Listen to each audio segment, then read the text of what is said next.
On Saturday, the 31st of October, 1964, a man arrived in the village. It was late in the evening.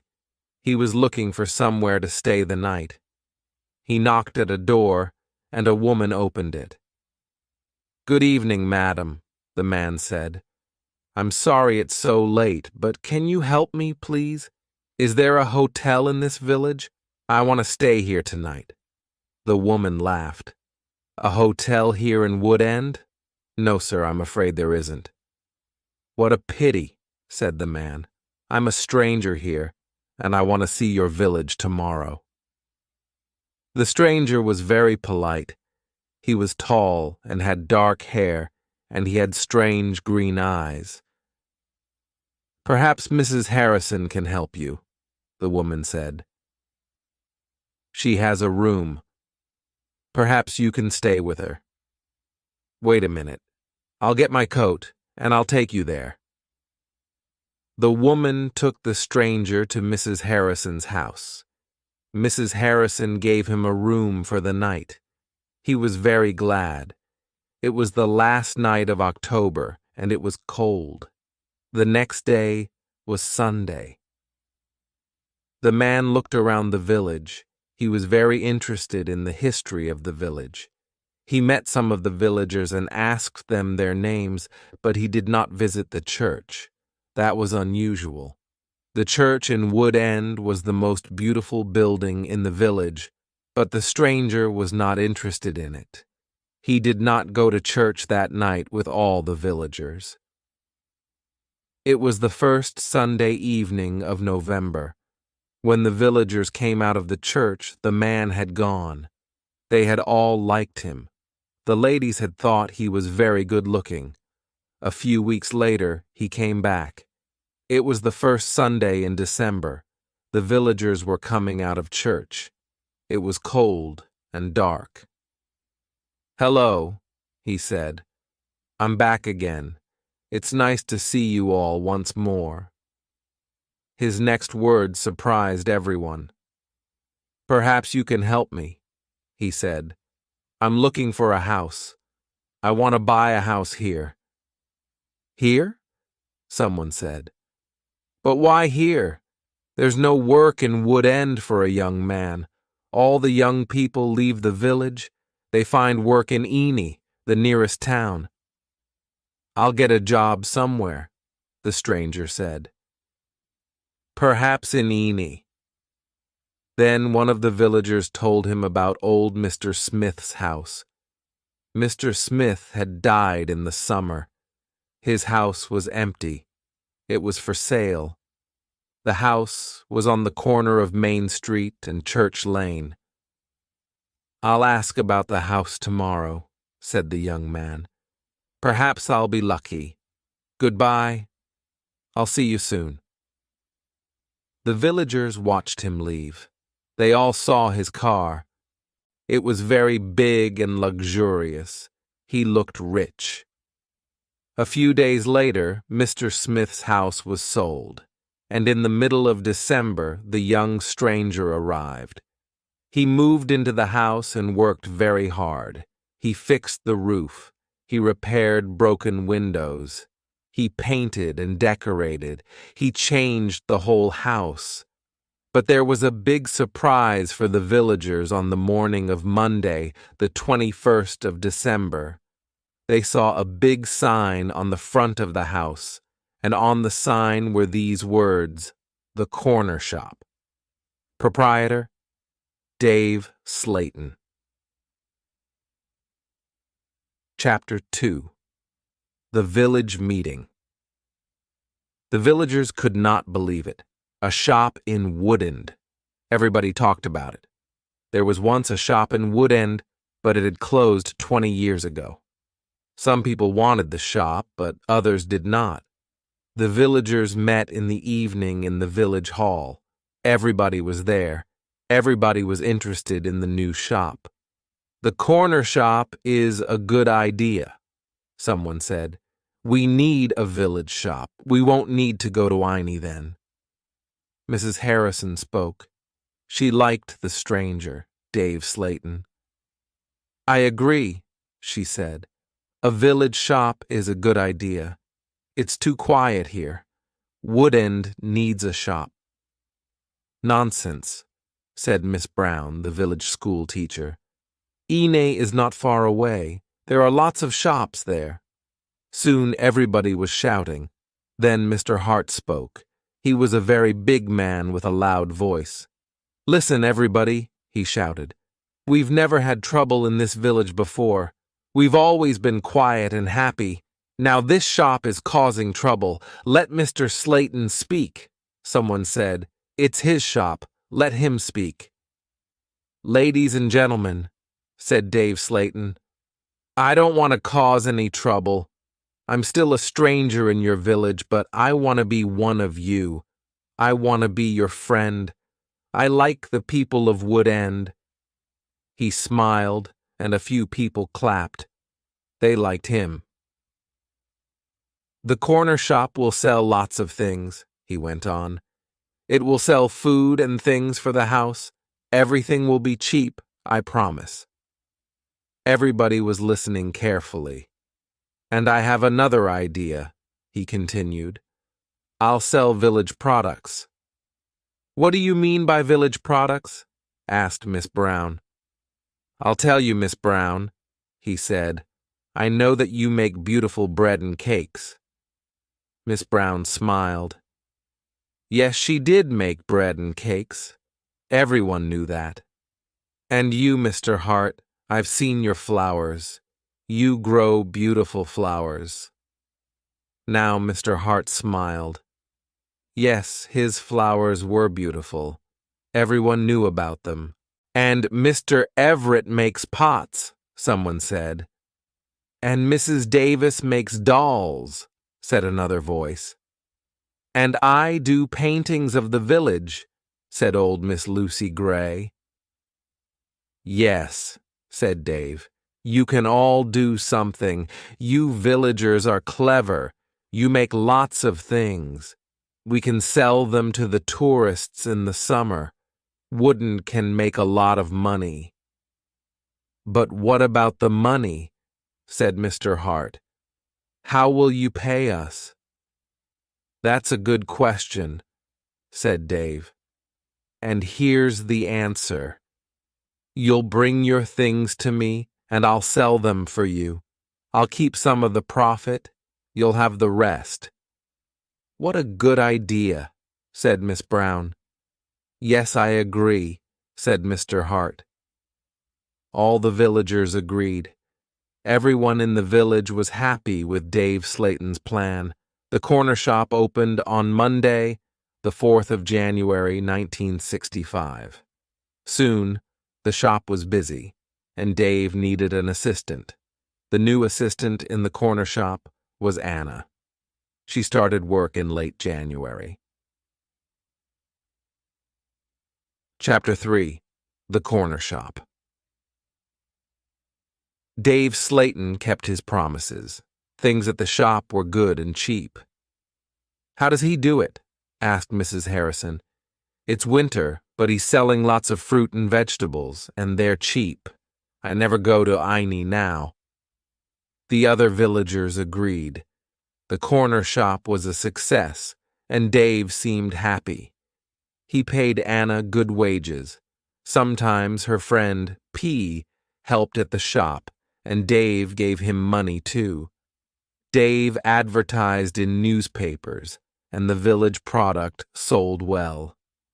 People from Ine came to the corner shop. There were lots of visitors, and Woodend became more interesting.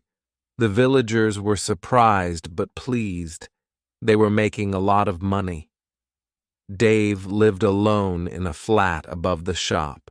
He was very popular in the village, but no one ever went to his flat. No one ever saw inside it. At the bottom of the stairs, there were 2 doors. One led into the stockroom. The other door had a notice on it. Special orders only. Keep out. The door was always locked. Anna never went into the special orders room. Why do you lock that room, Dave? Anna asked one day. What's in there? It's for special orders, he replied. Big orders. But you won't get any big orders in Woodend, said Anna. Dave said nothing. He did not want to talk about that room. Chapter 4. A Beautiful Customer. For 3 months, everything was normal. Then, one day in April, an unusual customer came into the shop. The new customer was a very beautiful woman. She was wearing expensive clothes and arrived in a large car. "Is this the corner shop?" the woman asked. She looked round and seemed a little surprised. "Yes," replied Anna. "This is the corner shop. It's the only shop in the village." "I'm looking for Mr. Slayton, the owner of the shop," said the woman. "I think he's upstairs," said Anna. "I'll go and get him."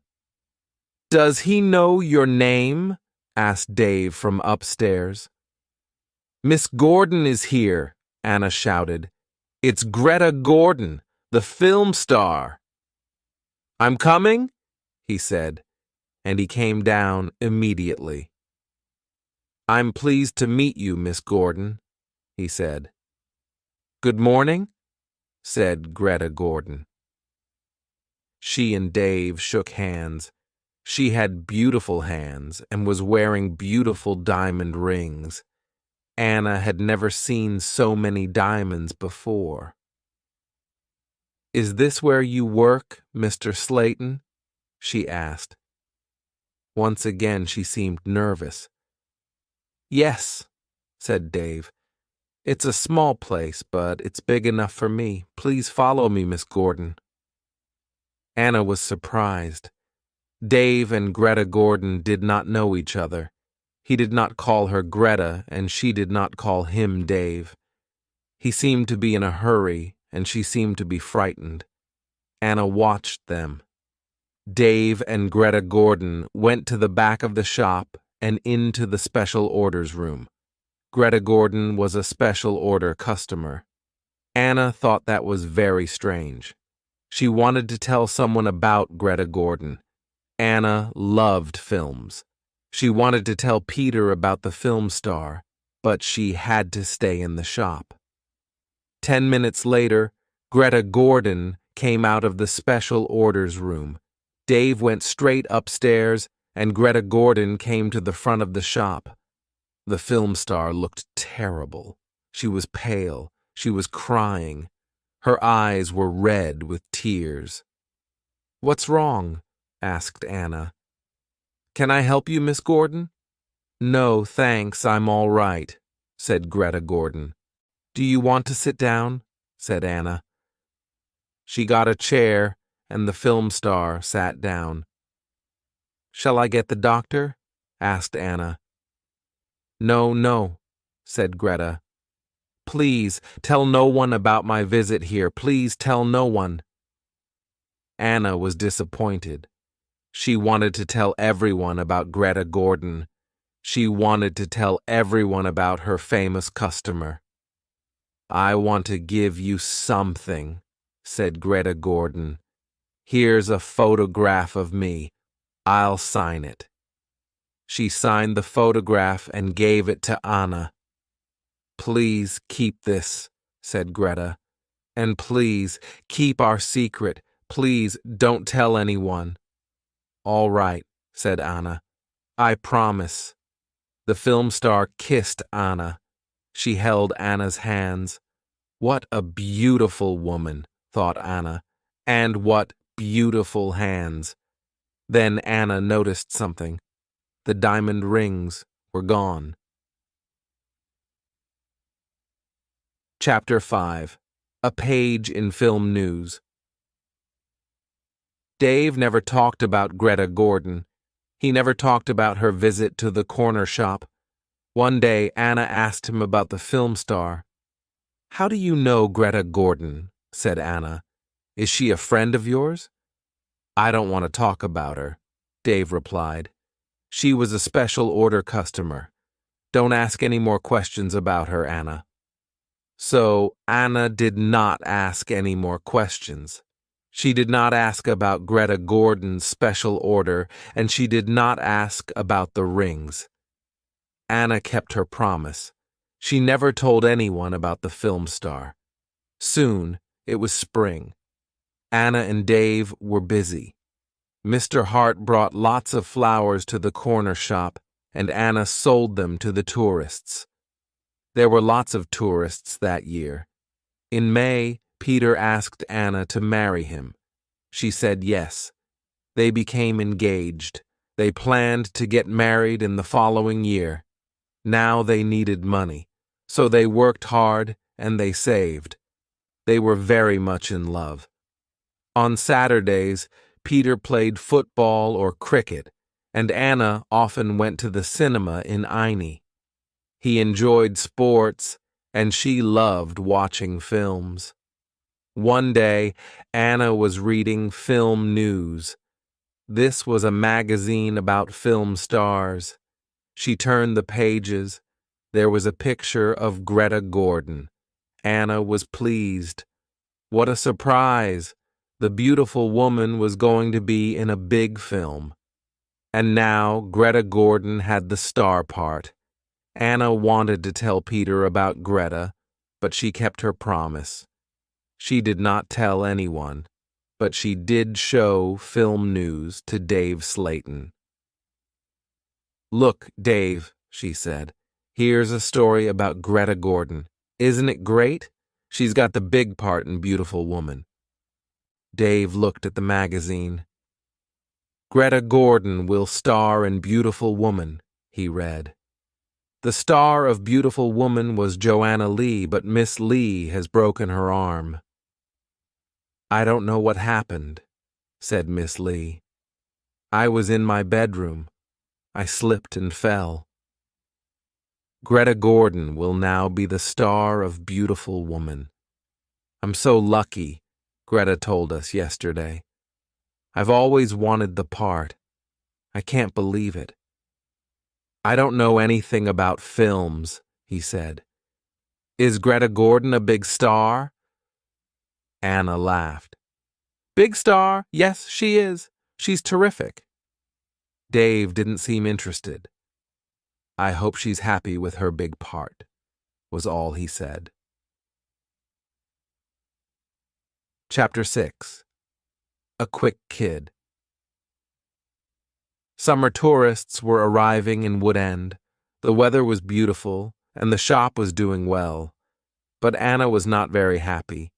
She often thought about Greta Gordon's visit. Why had she come to see Dave? What had happened to the diamond rings on her fingers?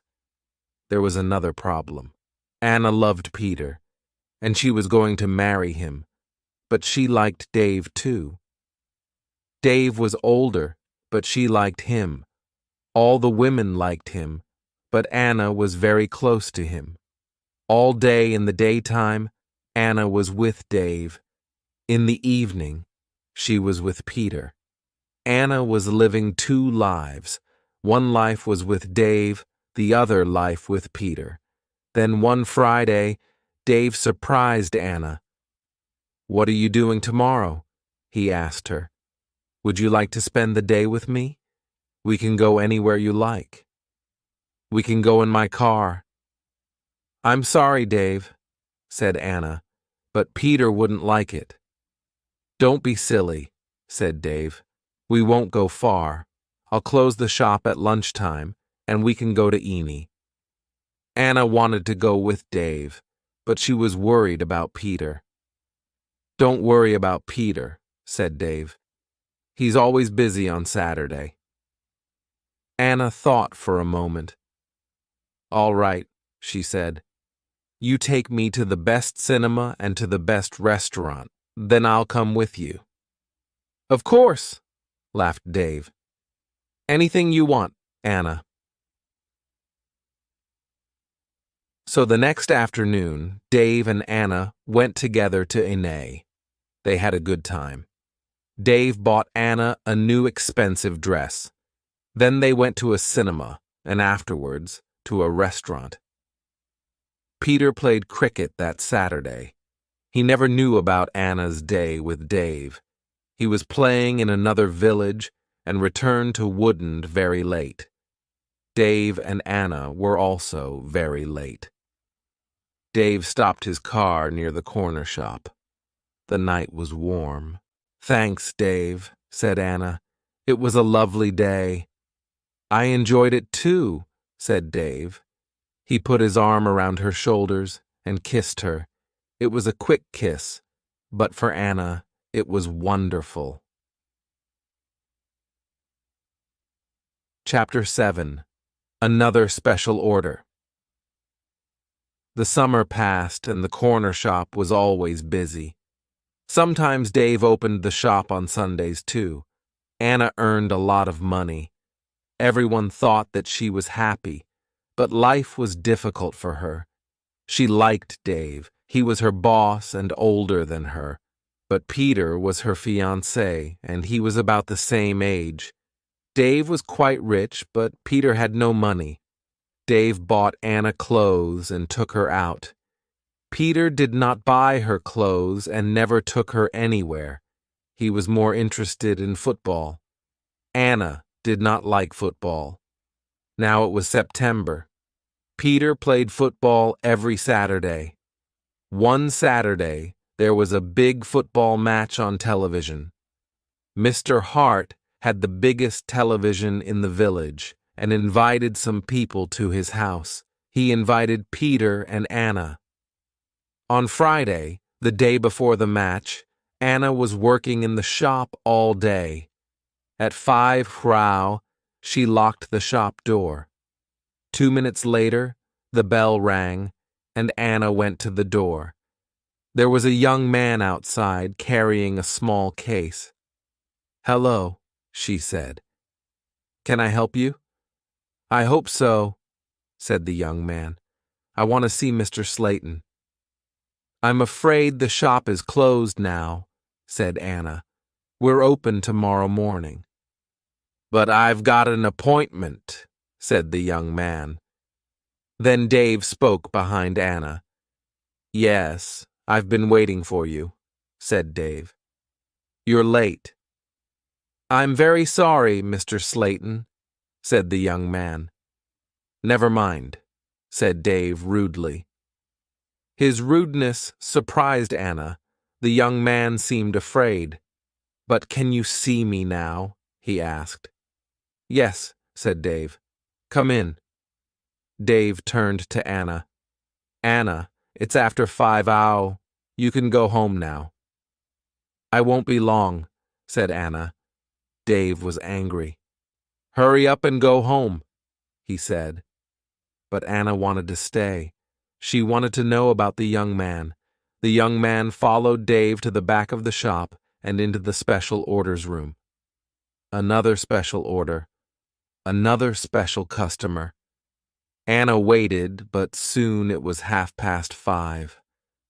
Anna put her coat on and left the shop. She closed the door very loudly, then went around the corner and waited. Soon there was a noise. The young man was leaving the shop. Anna could not see him, but she could hear him. He was speaking to Dave.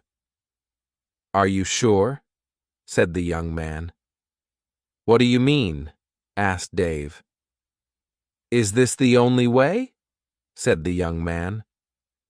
"Yes, it is," said Dave. "Don't worry. Everything will be all right. Goodbye."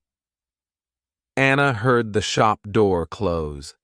She came around the corner and saw the young man. He was walking quickly to his car. Anna noticed immediately that he was not carrying his case. She followed him. "Excuse me," she said. "You've forgotten something. You've left something behind." The young man turned round. Anna stopped suddenly. She was frightened. The young man's face was white. It was white with fear. "Please go away," said the young man. "Leave me alone. I want to go home. Leave me alone." He got into his car and drove off. Anna stood in the street and watched him. She was thinking, why had the young man come to the corner shop? What was his special order? And why had he left his small case with Dave Slayton? Chapter 8. The Football Match. The next day was the day of the big football match. Mr. Hart had invited about 10 people. Anna did not watch the game. She was helping Mrs. Hart in the kitchen. They were making tea. It was a good game, and everyone was enjoying it. At halftime, Peter went into the kitchen. "Why don't you come and watch the match, Anna?" he said. "It's really good. Come on." Anna laughed. "No, thanks," she said. "I'm helping Mrs. Hart. Look, here's the tea. Can you take it in to the others?" "Okay," said Peter. "It's a terrific match. Mike Bailey scored a great goal." Peter took the tea into the sitting room, and the second half of the match started. It was very exciting. Mike Bailey scored another goal. After 20 minutes, the score was 2-0. Then the other side scored 2 quick goals. It was 2-2. There were only 5 minutes of the match left. "Come on," shouted Peter. "Come on, Mike, let's have another goal." In the last seconds of the match, Mike Bailey scored the winner. It was his third goal of the match, but something was wrong. The other team's goalkeeper was injured. Bailey had been very near the goalkeeper and had kicked the ball very hard. The ball had hit the goalkeeper's neck. Mrs. Hart and Anna came in from the kitchen. "What's happened?" said Anna. "What's wrong?" "It's Brian Thomas, the goalkeeper," said Peter. "He's injured. It's serious. The goalkeeper has broken his neck." Later, they all watched the news on TV. They saw pictures of Mike Bailey's third goal. It was a great goal. They saw the boy hit the goalkeeper. "It was an accident," the TV announcer said. "And now, over to our sports studio for an interview with Mike Bailey." They all watched the interview. The TV showed a picture of Mike Bailey and the interviewer. "3 goals in 1 match. How do you feel about that?" asked the interviewer. But Mike Bailey said nothing. He could not speak. He tried to speak, but he could not. It was terrible. The interviewer tried another question. "Let me ask you about the third goal, Mike. It was a great goal. But how do you feel about the injury to Brian Thomas?" It was a silly question. The injured goalkeeper would never play football again. Mike Bailey said nothing. He looked very ill. When the interview ended, Mr. Hart turned off the TV. No one noticed that Anna had left the room. Mike Bailey had looked frightened. Anna was frightened too. Mike Bailey and Anna had met before, the day before at the corner shop. Chapter 9.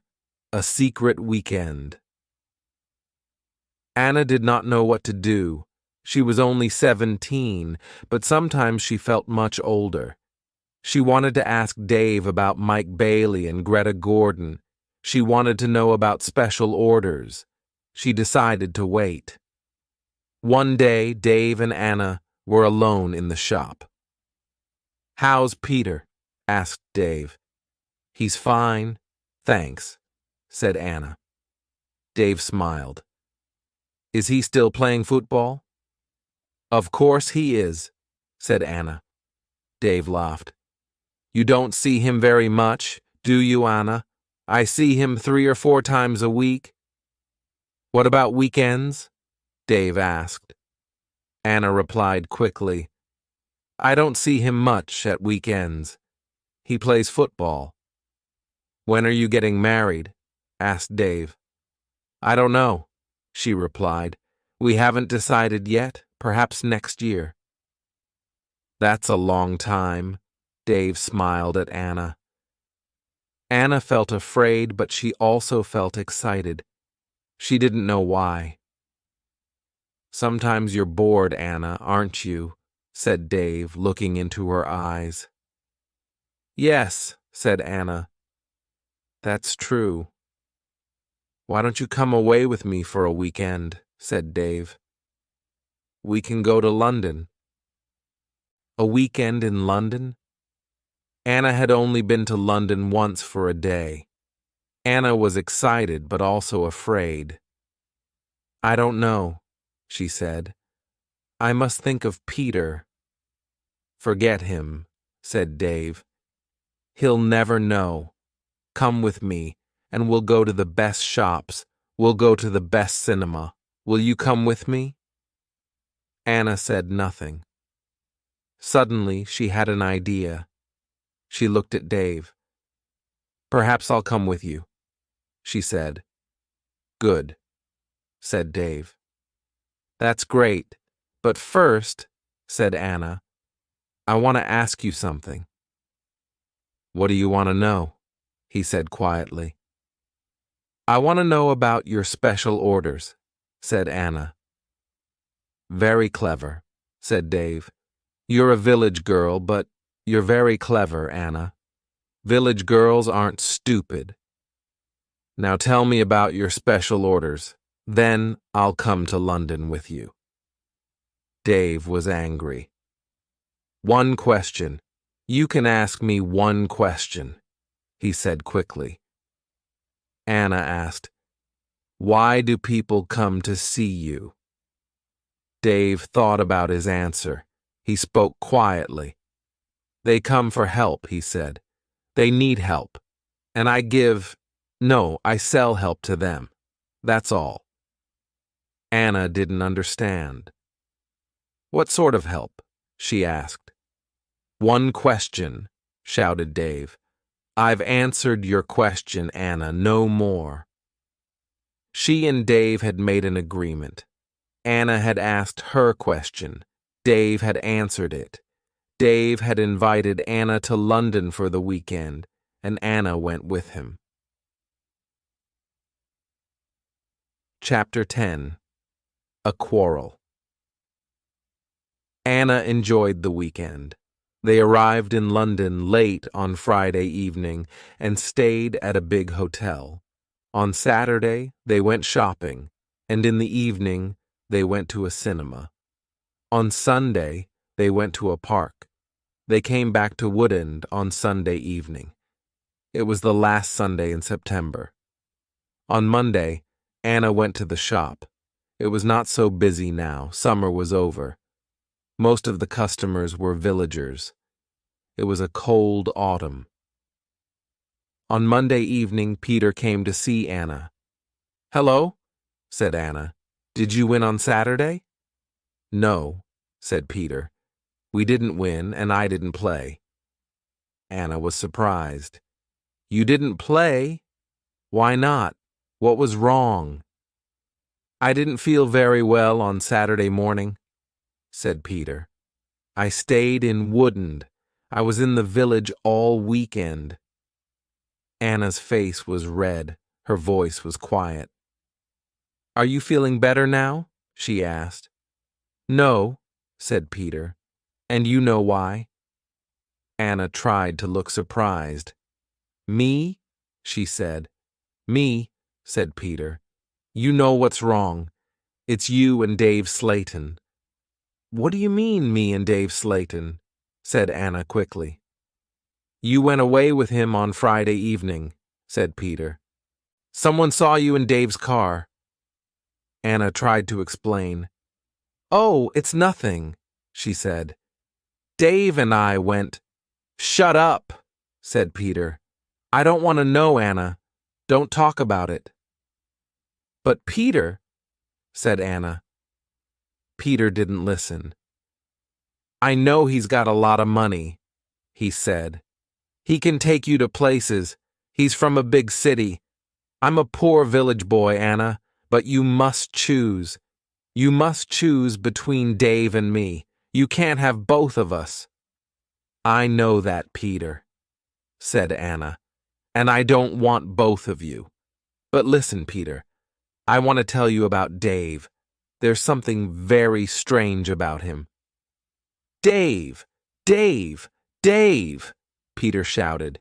"You talk about him all the time. I don't want to hear his name again." Peter turned around and walked out of the room. He left Anna's house.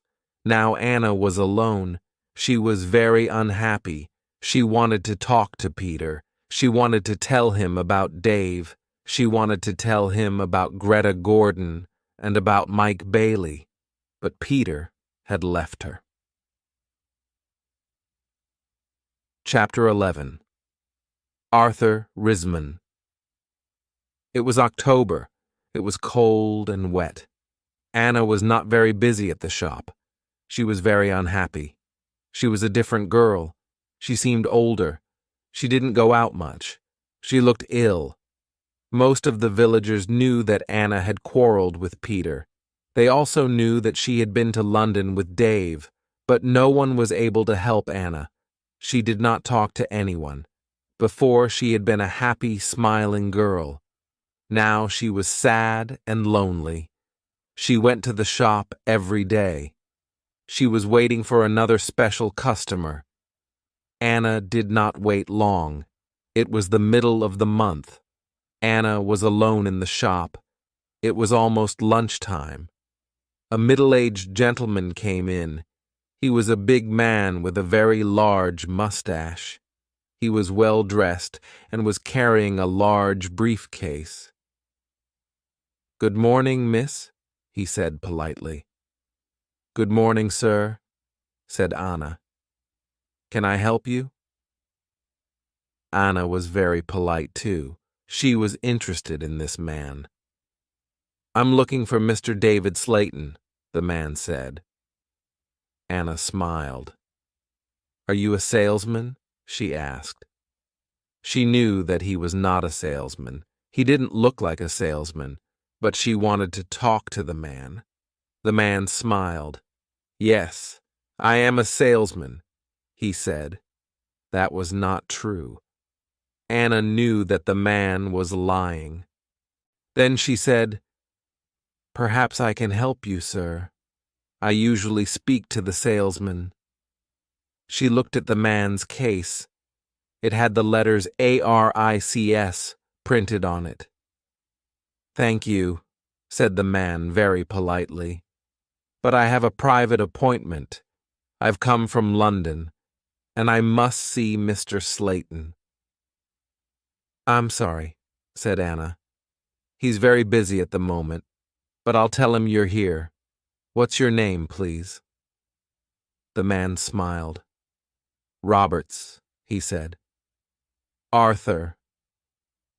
Roberts. Anna went to the back of the shop. Dave was coming down the stairs. "There's a man in the shop," said Anna. "He wants to speak to you." "Thanks," said Dave, and he went to the front of the shop. "Good morning, Mr. Risman," said Dave. "I'm pleased to meet you." Anna listened. Reisman. The man's name was Reisman, not Roberts. What a liar. The man did not look at Anna. "I'm pleased to meet you, Mr. Slayton," the man said. "Please come with me," said Dave. Mr. Risman followed Dave. They went into the special orders room. A minute later, Dave came out. He came to the front of the shop. "It's lunchtime, Anna," he said. "You can go home now." "Thanks, Dave," said Anna. "I'm going in a few moments." Dave went back to the special orders room. Anna did not leave the shop. She waited. Anna wrote down the letters ARICS. She understood AR, Arthur Risman, but she did not understand ICS. At 1:30, Anna heard noises. Mr. Risman was leaving. Dave was talking. "Thank you, Mr. Risman," said Dave. "And thank you," said Mr. Risman. "You have helped me a lot." "Good," said Dave. "Goodbye, Mr. Risman." "My assistant isn't in the shop," said Mr. Risman, "but you can open the door." "Goodbye," said Dave. Dave went upstairs, and Mr. Risman came into the front of the shop. Anna was sitting quietly in a corner. "Oh," said Mr. Risman, "I thought you had gone home." "No," she said. "I decided to have lunch in the shop today." Anna and Mr. Risman looked at each other. They didn't like each other. There was silence. Anna spoke first. "Would you like to buy some bread, Mr. Roberts?" she said. "Risman," corrected Mr. Risman. "I'm so sorry," she said. "Would you like to buy some homemade bread, Mr. Risman? It looks delicious." Mr. Risman was very polite again. "Yes, I'll take some, please. My wife will love it." "Here you are," said Anna. She put the bread in a bag. "You can put it in your briefcase." "My briefcase?" said Mr. Risman. "I haven't got a briefcase." "I think you've forgotten it," she said. "I'll go and get it for you." Anna moved toward the back of the shop. Mr. Risman stepped in front of her. He held her wrists. He was very strong. "Listen to me," he said. "I don't want that briefcase. Leave it there. All right?" "Please let me go," said Anna. "You're hurting me." Mr. Risman let go of Anna and turned toward the door. He left the shop hurriedly. He hadn't taken his bread with him. Anna watched Mr. Risman leave. Her hands were still hurting. 5 minutes later. Chapter 12. Anna waits for news. Anna waited for some news about Mr. Risman. She remembered Greta Gordon, the film star, had visited the corner shop. Later, there was news about her in a magazine. Mike Bailey had visited the corner shop too. Later, there was a lot of news about him on TV. And now, Mr. Risman had visited the corner shop. Anna was waiting for some news about him. All 3 visitors had been special customers. They had all seen Dave. They had all been in the special orders room. And they had all left something with Dave. Greta Gordon had left her diamond rings. Mike Bailey had left his case. Mr. Risman had left his briefcase. Anna wanted to find out more about the 3 special customers. She thought about Mr. Risman. His case had the letters Aricus on it. She understood AR, but what was ICIS? Perhaps Mr. Risman was a businessman and IC1 was his company. Anna looked in the newspapers, but she didn't find anything about ICS. She read the magazines. She listened to the radio. She watched TV, but there was nothing about IC. Anna heard nothing. She saw nothing. Then she had an idea. She decided to go to London and find Arthur Risman. It was a Friday. Early in the morning, she left a note for Dave. She took the note to the shop. "Dear Dave," it said, "sorry I can't come in today. I'm going to London. I'm buying some things for my wedding. Anna." The note did not tell the truth, but Anna didn't care. Anna took a bus to Ilney and then caught a train to London. She got to Paddington Station at midday. She got off the train and looked for a telephone box. The telephones were near the entrance to the station, but the boxes were all full. She stood and waited. Then Anna saw the letters ICS. There they were, on a huge advertisement. Anna had found the answer to her problem. International Computer Services, ICS. Perhaps that was Mr. Risman's company. Soon, one of the phone boxes was empty. Anna rang the number, 222-8959. ICS, can I help you? Said a woman's voice. Yes, please, said Anna. I want to speak to Mr. Risman, Mr. Arthur Risman. I think he works at ICS. The woman laughed. Works here? Yes, he does, she said.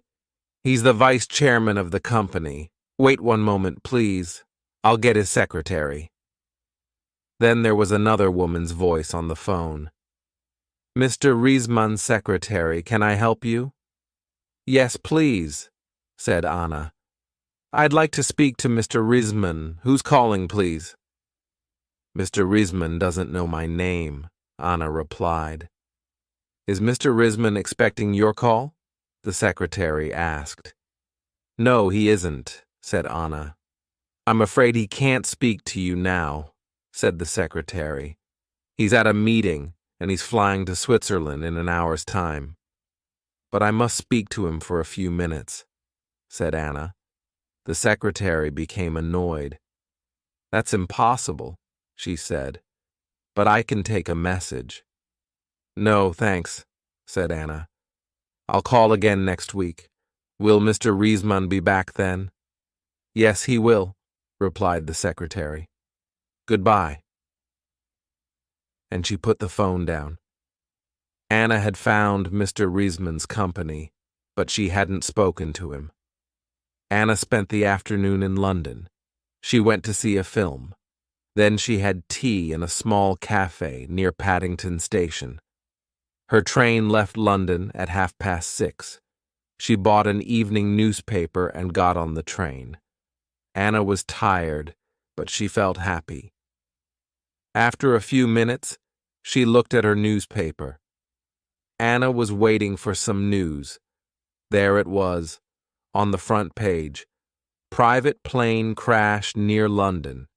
6 dead, all from ICS. 6 people were killed this afternoon in a plane crash at Enfield near London. The plane was flying to Switzerland. The passengers were all from International Computer Services, ICS. Among them was Mr. Alfred Gluck, the chairman of IC. Mr. Arthur Risman, vice chairman of IC, told us, I'm lucky to be alive. I was at a meeting today. The meeting went on for a long time, and I didn't catch the plane. Mr. Risman will probably be the new chairman of IC. Chapter 13. The Special Orders Room.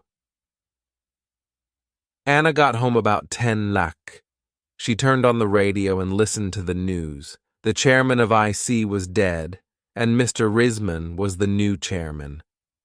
Anna didn't sleep that night.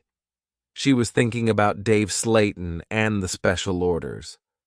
What were they? What was Dave Slayton doing in that room? On Saturday morning, she went to the shop. Dave said nothing to her. He was angry because Anna had not worked on Friday. He didn't ask about her day off, and Anna didn't tell him about it. At 11:30, Dave left the shop. He got in his car and drove off. Anna was alone. This was her chance.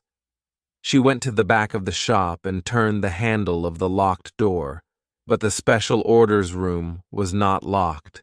Dave had forgotten to lock it. Anna opened the door and went into the room. It was a small room, dark and hot. Anna turned on the light, but it was not a very strong light. She looked around the room. There was a small table, 2 old chairs, and a lot of boxes. That was all. Special orders. There were no order books, no papers, no pencils. Anna walked around the table. It was difficult because there were a lot of boxes on the floor. Anna opened one of the boxes and looked inside. She found some old magazines and newspapers. Underneath, there were some dirty old clothes, but underneath the clothes, she discovered some money. Lots of money. British money, French money, American, German. There was money from all over the world. Anna was amazed. She had never seen so much money before. She looked round again and found Mike Bailey's case. It was empty. Then she found Arthur Reisman's briefcase. That was empty too. Then Anna looked into a bigger box. Inside, there were some dolls with broken arms and legs. One of the dolls was very beautiful, but it had a broken arm.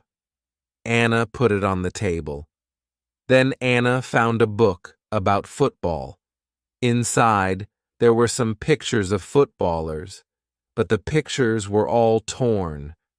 Anna put the book on the table. Anna looked into the box again and found some little cars. Most of them were broken. She found a small model aeroplane. It was broken, too. Anna put all these things on the table. What a strange collection there was. The money, the broken doll, the toy cars, the model aeroplane, and there was the football book with the torn pictures. Anna looked at the things on the table. What were they for? Why did Dave Slayton keep them in this locked room? Suddenly, Anna jumped. There was a noise behind her. Someone was standing at the door. Chapter 14. The Special Customers. "What about the diamond rings?" said a voice. It was Dave Slayton. He was laughing. "I left the door open for you," he said. "I wanted you to go into this room this morning." Anna was frightened, but she tried not to show her fear. "You haven't found the diamonds," Dave said again. Anna remembered Greta Gordon's diamond rings. Were they in this room too? "Here," said Dave. He came into the room and picked up an old box. He took out the rings and threw them on the table. "They aren't yours," said Anna. "They belong to Greta Gordon." "They belong to me," laughed Dave. "She gave them to me." "But why?" asked Anna. "Why? Why did Greta Gordon give you those diamonds and all this money? Who gave you the money?" "My special customers," said Dave. "My special customers gave me the money. It's mine now." "Mike Bailey and Mr. Rissman gave you all this money?" asked Anna. "Yes," said Dave. "You have seen some of my special customers. Not all of them." "But why do they come?" Anna asked again. "These people come to me for help," replied Dave Slayton. "I help them, and they pay me." "But how do you help them?" asked Anna. Dave Slayton picked up the beautiful doll with the broken arm. "Do you remember Joanna Lee?" he asked Anna. Anna thought for a moment. "Joanna Lee," she said. "Yes, of course, I remember her. She's the actress who broke her arm. Greta Gordon got her part." "That's right," said Dave Slayton. "This doll is Joanna Lee." Anna felt more afraid. What kind of man was Dave Slayton? Dave Slayton pointed to a torn photograph in the football book. "Who's that, Anna?" he asked. Anna remembered the face. She had seen it on TV. "Brian Thomas?" she replied. "He's a goalkeeper." "He was a goalkeeper," said Dave Slayton. Anna was terribly frightened now. Dave Slayton was an evil man. Dave Slayton moved close to Anna. He picked up the broken airplane. "And what do you think this is?" he asked Anna. Anna knew the answer, but she was too afraid to speak. Dave Slayton took Anna's arm and held it tightly. Anna tried to move away. Dave Slayton laughed and held Anna more tightly. "Listen, Anna," he said quietly. "I want you. I need you. Marry me, Anna. Don't marry Peter. Marry me." "No, no," she cried. "Let me go, let me go." "But, Anna, you still don't understand," said Dave Slayton. "I have strange powers. I can give you everything you want." He looked into Anna's eyes. "And my children will have these powers too," he continued. "I will give you money and diamonds, and you, Anna, you will give me children." Anna was terrified now. She kicked Dave Slayton very hard, and he let go of her hand. Anna moved quickly. She ran out of the special orders room, through the front of the shop and out onto the street. She ran all the way home. Chapter 15. The 31st of October. When Anna got home, she felt terrible and went to bed. In the evening, Peter came to see her, but Anna was ill in bed. "I'll come and see Anna tomorrow," Peter told Anna's mother. Again, Anna did not sleep all night. The next day, Sunday, the 31st of October, was a terrible day for Wood End. Anna stayed in bed. She had a fever and her mother phoned the doctor. The doctor came immediately. "Anna's very ill," said the doctor to Anna's mother. "I'm worried. I don't know what's wrong with her. I'll come back again tonight." That afternoon, Peter came to Anna's house.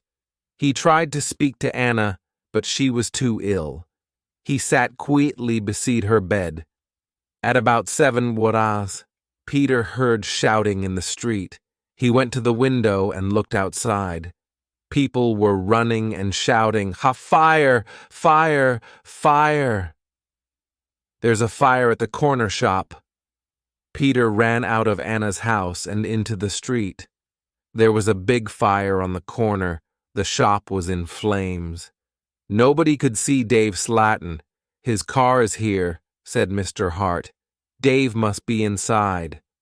Then the villagers saw him. He was standing at an upstairs window. "Jump, Dave," they shouted.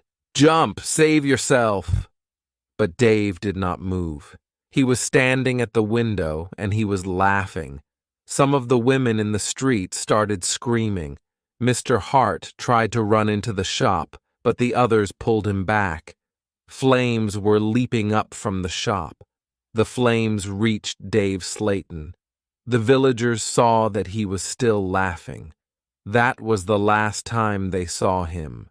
The flames hid him completely. No one was able to save him, and no one ever saw him again. Peter went back to Anna's house. The doctor was in the kitchen talking to Anna's mother. Suddenly, there was a scream. They ran upstairs to Anna's room. Anna was dead.